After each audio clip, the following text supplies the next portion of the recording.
মাদারবোর্ডের মধ্যে বিভিন্ন ধরনের সমস্যা আমরা দেখতে পাই, যেমন নো ডিসপ্লে প্রবলেম হতে পারে, মাদারবোর্ড স্টার্ট হচ্ছে না সেই ধরনের প্রবলেম হতে পারে।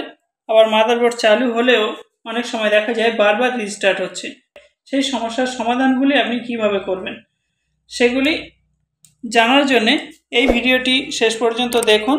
এখানে আমি বিস্তারিত দেখানোর চেষ্টা করছি। স্টার্ট করছি মাদারবোর্ডটি। দেখুন মাদারবোর্ডটি চলছে, কিন্তু দেখুন বন্ধ হয়ে গেল হঠাৎ। এই ধরনের যদি সমস্যা হয় তাহলে পাওয়ার অফ করে দিয়ে দেখতে হবে এই যে কুলার ফ্যান আছে এর নিচে রয়েছে সিপিইউ প্রসেসর, এই জায়গাটা হাত দিয়ে দেখতে হবে অতিরিক্ত হিট হচ্ছে কি। হ্যাঁ, এখানে অতিরিক্ত হিট হচ্ছে। যদি অতিরিক্ত হিট হয় তাহলে এখানে যে প্রসেসরটি রয়েছে প্রসেসরটি দেখতে হবে। কুলার ফ্যান খুলে নিয়ে যদি বারবার রিস্টার্ট হয় তাহলে এই প্রসেসরের কারণে হতে পারে। আর প্রসেসর যদি প্রবলেম করে তাহলে প্রসেসর তুলে নিয়ে প্রসেসরটি একবার ইরেজারের সাহায্যে পরিষ্কার করে নেবেন। পরিষ্কার করে নিয়ে আবার ওই সকেটে লকিং পিন দেখে আগের মতো বসিয়ে দিতে হবে।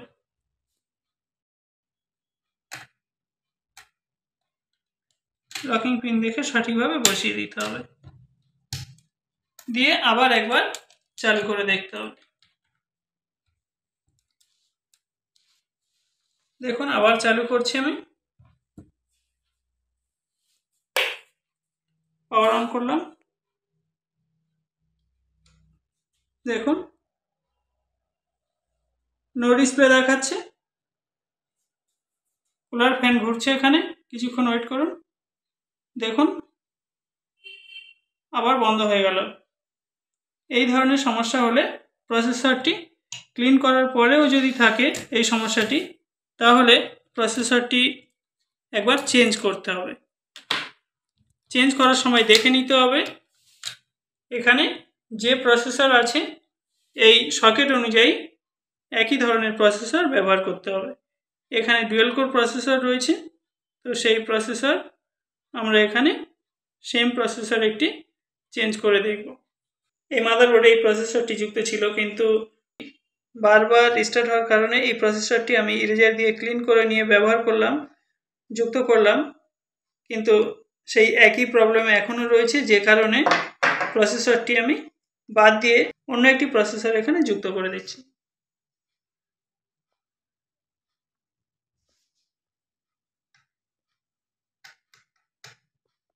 লকিং খাঁজ দেখে সঠিকভাবে বসিয়ে দিতে হবে।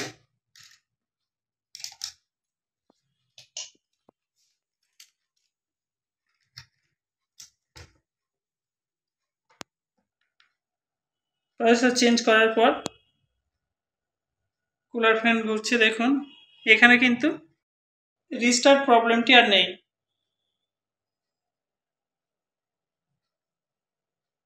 প্রসেসর চেঞ্জ করার পর দেখুন মাদারবোর্ড যে রিস্টার্ট হচ্ছিল সেই রিস্টার্ট প্রবলেম এখন আর নেই। তাহলে এখানে এই যে প্রসেসরটি ছিল প্রসেসরের মধ্যে সমস্যা রয়েছে, যে কারণে বারবার রিস্টার্ট হচ্ছিল।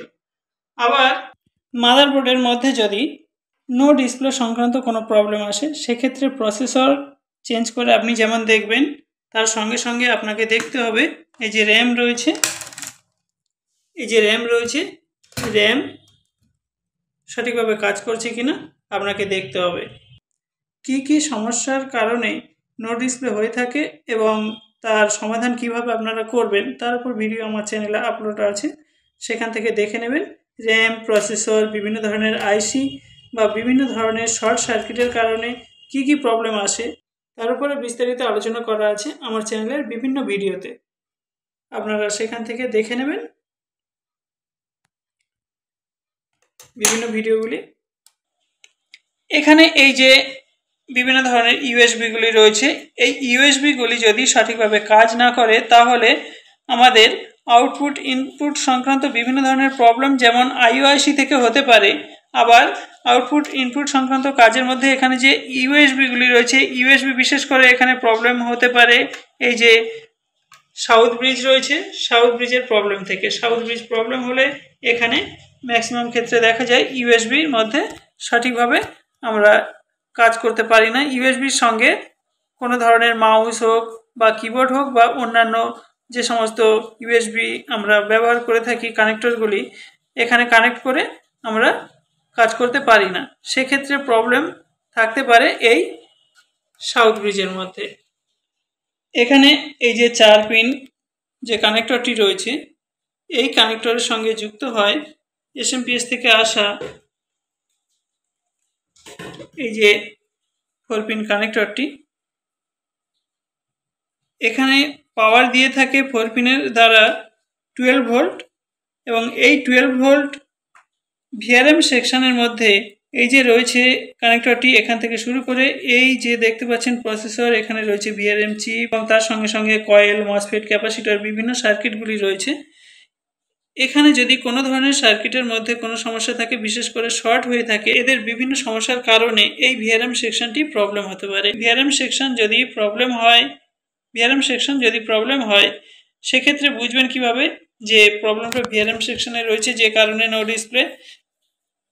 এই যে 4 পিন কানেক্টরটি রয়েছে, 4 পিন কানেক্টরটি চেক করতে হবে। ডিজিটাল মাল্টিমিটারের সাহায্যে যদি আপনি চেক করেন এই ভিআরএম সেকশনের মধ্যে প্রবলেম, তাহলে এই যে 4 পিন কানেক্টরটি, 4 পিন কানেক্টরের মধ্যে পাশাপাশি যেখানে লকিং পিন রয়েছে, লকিং পিনের পাশাপাশি যে দুটি পিন রয়েছে, এই দুটি পিনের মধ্যে যখন ডিজিটাল মাল্টিমিটারের কানেক্টরটি কানেক্ট করা হবে, দুটি প্রোব যখন এই দুটি পিনে কানেক্ট করা হবে, তখন বিপ সাউন্ড শুনতে পাওয়া যাবে। এবং এর অপোজিট দিকে যে দুটি পিন রয়েছে, এই দুটি পিনের মধ্যে যদি বিপ সাউন্ড হয়, তাহলে বুঝতে হবে এখানে সঠিকভাবে এই ভিআরএম সেকশনের মধ্যে ভোল্ট কাজ করবে। আর যদি দেখেন যে এই দুটো পিন কন্টিনিউটি হচ্ছে, এই দুটো পিনও কন্টিনিউটি হচ্ছে, তবে এই পিনের সঙ্গে এই পিন কন্টিনিউটি হওয়া যাবে না। এই পিনের সঙ্গে, অর্থাৎ যেখানে লকিং পিন রয়েছে তার পাশাপাশি দুটো পিন, বিপরীত দিকে দুটো পিন বিপ সাউন্ড হবে। কিন্তু এই কোনাকুনি বা এই কোনাকুনি বা এইভাবে পাশাপাশি বা এভাবে পাশাপাশি বিপ সাউন্ড আসা যাবে না। এখানে যদি বিপ সাউন্ড আসে তাহলে কিন্তু প্রবলেম এই ভিআরএম সেকশনের মধ্যে থাকতে পারে। ভিআরএম সেকশনটি তখন চেক করতে হবে। ভিআরএম সেকশন কিভাবে চেক করবেন তার উপর বিস্তারিত ভিডিও আমার চ্যানেলে আপলোড করা আছে। আপনারা সেখান থেকে ভিআরএম সেকশনের প্রবলেম সংক্রান্ত ভিডিওটি অবশ্যই দেখে নেবেন, কারণ এখানে আমি যদি এখন চেকিং দেখাই ভিডিওটি অনেক বড় হয়ে যাবে। আজকে এই ভিডিওতে আমি দেখানোর চেষ্টা করছি মাদারবোর্ড রিপেয়ারিংয়ের জন্য বিভিন্ন ধরনের যে আইডিয়াগুলি আপনার দরকার সেগুলি বোঝানোর। যেমন এখানে রয়েছে মসফেট, এগুলি রয়েছে ক্যাপাসিটর, দেখতে পাচ্ছেন এটা ক্যাপাসিটর, এখানেও রয়েছে ক্যাপাসিটর, এগুলি রয়েছে কয়েল, এটাকে কয়েল বলা হচ্ছে, এটাও রয়েছে কয়েল। এই ধরনেরও কয়েল দেখতে পাওয়া যায় মাদারবোর্ডের মধ্যে। আবার এখানে 8 পিনেরও মসফেট ব্যবহার করা হয়েছে এই মাদারবোর্ডের মধ্যে একাধিক। এখানে ট্রানজিস্টরও রয়েছে এই মাদারবোর্ডে কয়েকটি। এখানে রয়েছে বিভিন্ন ধরনের আইসিগুলি, যে আইসিগুলি আপনাকে বিভিন্ন কারণে চেঞ্জ করতে হতে পারে। যেমন অডিও সংক্রান্ত কোনো প্রবলেম হলে এখানে অডিও আইসি রয়েছে, অডিও আইসিকে চেঞ্জ করতে হবে। এখানে রয়েছে আইও আইসি, এই আইও আইসিটি বিভিন্ন ধরনের হতে পারে। অন্য একটি মাদারবোর্ডে যদি আমরা দেখি, এই আইও আইসিটি দেখুন কত ছোট্ট আকারে রয়েছে, এখানে কিন্তু অন্য কোনো মাদারবোর্ডে যদি আমরা দেখি এই আইসিটি এই ধরনের হতে পারে। এখানে দেখুন আইও আইসিটি এই ধরনের হতে পারে, এটি রয়েছে এখানে আইও আইসি। আবার এখানে যেমন অডিও আইসি দেখতে পাচ্ছেন, এই অডিও আইসিটি আবার এই ধরনের হতে পারে। এখানে রয়েছে একটি অডিও আইসি, দেখুন এখানে রয়েছে অডিও আইসি এবং এখানেও আছে অডিও আইসি। অডিও আইসিটি এই ধরনের হতে পারে। তো তেমন অডিও আইসি এই দুই রকম আমি দেখাচ্ছি, এছাড়া আরও বিভিন্ন ধরনের অডিও আইসি হতে পারে বা বিভিন্ন ধরনের আইও আইসি হতে পারে। যেমন এর উপরে ITE লেখা থাকতে পারে। এছাড়া আরও বিভিন্ন ধরনের যে আইসিগুলি রয়েছে, যেমন এখানে ক্লক জেনারেটর আইসি রয়েছে। ক্লক জেনারেটর আইসি কীভাবে চিনবেন, আইও আইসি সমস্ত মাদারবোর্ডের মধ্যে একই ধরনের না থাকলে আপনি কিভাবে চিনবেন, অডিও আইসি, ল্যান আইসি বা অন্যান্য যত ধরনের আইসি রয়েছে কিভাবে আপনি চিনবেন, তার উপর ভিডিও কিন্তু আমার চ্যানেলে আপলোড করা আছে। আপনারা সেখান থেকে বিভিন্ন ধরনের আইসিগুলি চেনার যে নিয়ম, সেই ভিডিওটি দেখে অবশ্যই জানতে পারবেন। তাহলে ভিডিওটি সেখান থেকে দেখে নিতে পারেন। 24 পিন পাওয়ার কানেক্টর, এই পাওয়ার কানেক্টরগুলির মধ্যে সঠিকভাবে ভোল্ট মাদারবোর্ডের মধ্যে কাজ করছে কিনা। তাহলে এই যে কানেক্টরটি রয়েছে, কানেক্টরটি খুলে নিয়ে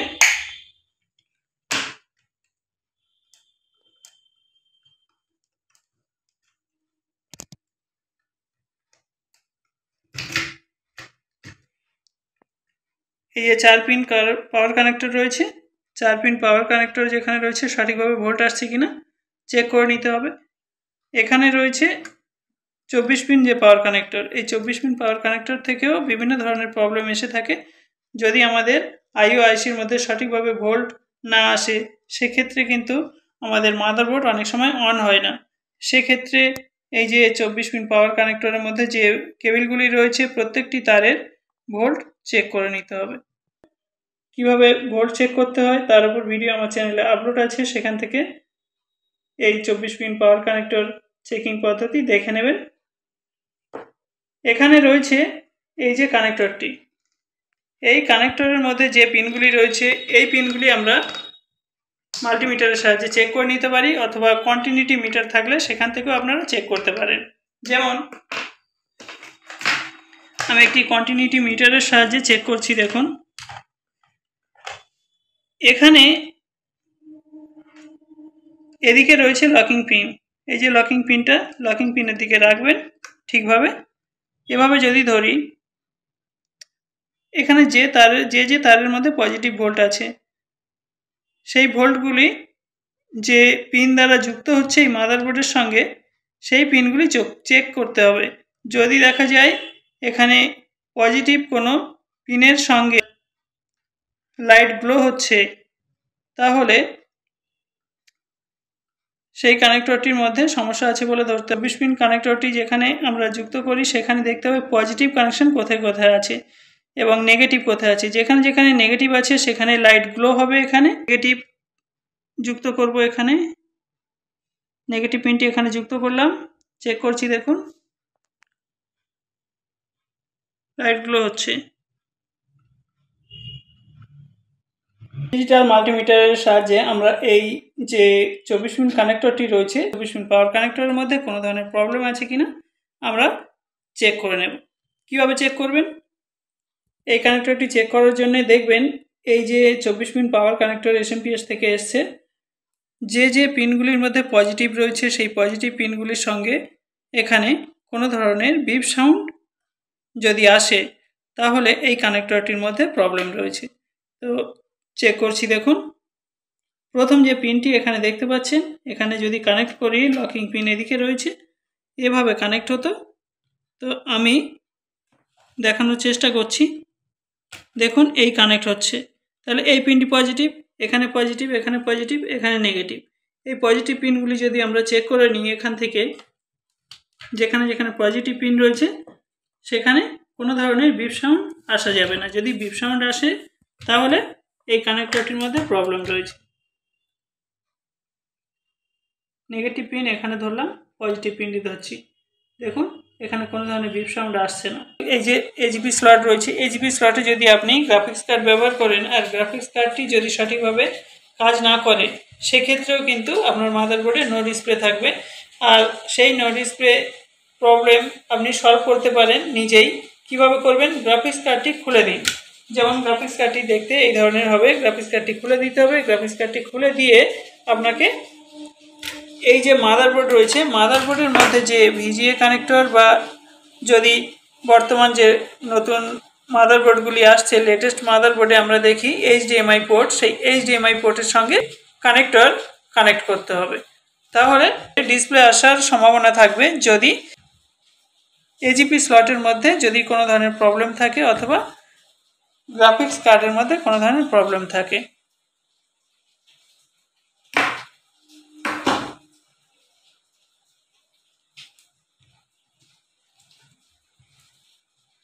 মাদারবোর্ড যদি একেবারে অন না হয় তখন কি করবেন? মাদারবোর্ড যদি একেবারে অন না হয় তাহলে এই যে এসএমপিএস রয়েছে, এসএমপিএস চেক করতে হবে। এসএমপিএস এর মধ্যে থাকা বিভিন্ন ধরনের যে কেবিলগুলি রয়েছে তাদের পাওয়ার চেক করতে হবে, সঠিকভাবে পাওয়ার আসছে কিনা। সেই পাওয়ার চেক করার জন্যে যে প্রসেস রয়েছে তার উপর ভিডিও আমার চ্যানেলে আপলোড করা আছে, সেখান থেকে ভিডিও আপনারা দেখে নিতে পারেন। 4 পিন যে পাওয়ার কানেক্টর রয়েছে, 4 পিন পাওয়ার কানেক্টরের মধ্যে যে ভোল্ট, সেই ভোল্টগুলিও আপনি চেক করতে পারেন। তবে বলে রাখি, এখানে যত ধরনের কেবিল দেখছেন, কেবিলগুলির মধ্যে রেড কালারের যত ধরনের কেবিল এখানে রয়েছে, প্রত্যেকটি রেড কালারের তারের মধ্যে রয়েছে 5 ভোল্ট। অরেঞ্জ কালারের তার যেখানে যেখানে দেখবেন প্রত্যেকটির মধ্যে রয়েছে 3.3 ভোল্ট। ব্ল্যাক কালারের মধ্যে 0 ভোল্ট, অর্থাৎ নেগেটিভে কোনো ভোল্ট থাকে না। এছাড়া রয়েছে বিভিন্ন ধরনের যে কেবিলগুলি, প্রত্যেকটি তারের মধ্যে আরও অন্যান্য ভোল্টগুলি রয়েছে, সেগুলি আপনারা কিভাবে চেক করবেন আমার চ্যানেলে পাওয়ার সংক্রান্ত ভিডিও দেওয়া আছে, সেখান থেকে দেখে নেবেন।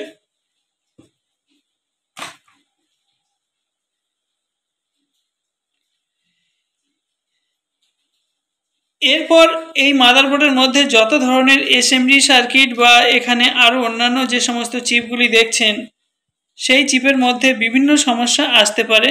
সেই সমস্যাগুলির সমাধান কিভাবে করবেন দেখার জন্যে আমার চ্যানেলটি সাবস্ক্রাইব করে অল নোটিফিকেশান অন করে রাখুন। আমি স্টেপ বাই স্টেপ প্রতি সপ্তাহে 2টি করে ভিডিও দেওয়ার চেষ্টা করছি।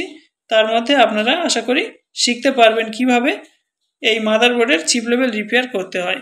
আমার সঙ্গে যোগাযোগ করতে পারেন চিপ লেভেল রিপেয়ারিং শেখার জন্য। Thanks for watching.